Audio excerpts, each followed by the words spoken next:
You know, the two sides of the coin, as we were talking earlier. I mean, on the one hand, the financial markets think it's a foregone conclusion, but on the other hand, when you speak to analysts, they say that there is a chance that the opposition may win. What's your take on it? Well, I think the first thing to say is that there's no doubt that Pakatan Harapan would win and will win the popular vote, and maybe by as large a margin as 10%. Based on what? Oh, it's very clear. Everyone, all the pollsters have shown that Pakatan Harapan will win the popular vote and that Barisan will be a good 10% behind.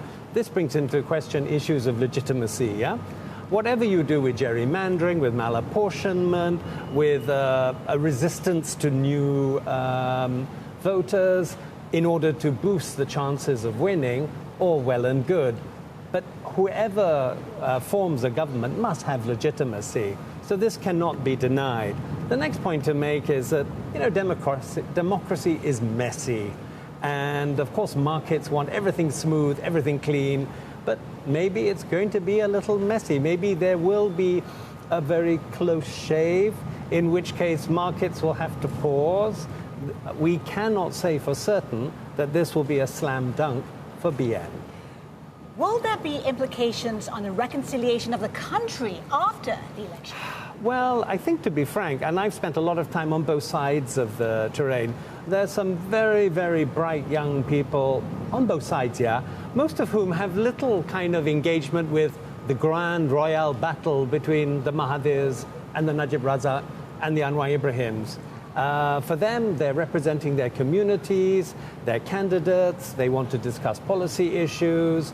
And so I think reconciliation is very possible.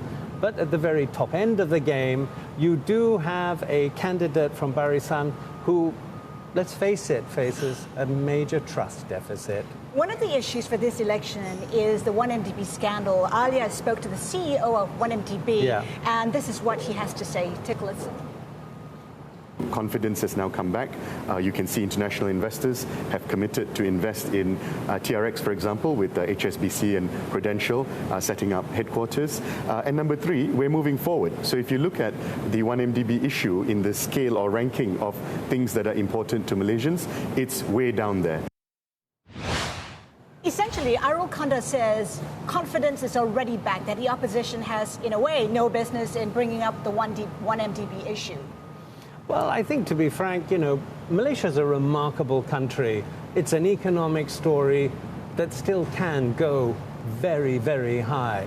I'm bullish on Malaysia, but I'm afraid to say that 1MDB is one of the great mistakes, one of the great failings of the Malaysian story. To what extent has that tarnished the reputation? Definitely it's tarnished the reputation of the country, the administration. As an investment destination? Maybe not, because look around you, Haslinda. This is a remarkable country. We have some of the best logistics here, some of the best ports. They're so reasonable to operate. The airports, infrastructure is superb.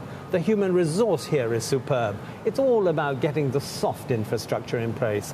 Issues of the legal framework, the institutions, that's what, to be frank, Pakatan and Barisan are fighting over. The poor state of the Malaysian institutions, the law courts, the police. This is where the debate is focused. And on top of that, unemployment for the young, you talk about the future of the country. This is where the future of the country lies. What of the jobs? What of the low wages? What of the issues concerning the moms and pops? Well, it's very clear, and I've been all over the country, as has my team, that for ordinary Malaysians, life is very tough, making a living is tough. Inflation has really hit them, as has the GST tax that has been introduced recently. That has really walloped people. They found that they don't have the resources to survive, for rental, for accommodation, for transport. Very tough. People have talked about wanting change. Realistically, what change can be implemented? Well, I think, you know, should there come, let's see, we don't know, we'll know in about 12 hours' time, Pakatan does win, they are committed to a series of reforms of these institutions. And I have to stress, the institutions are in terrible shape, and they really need very, very focused attention. And Dr. Mahathir is personally responsible for screwing up a lot of this.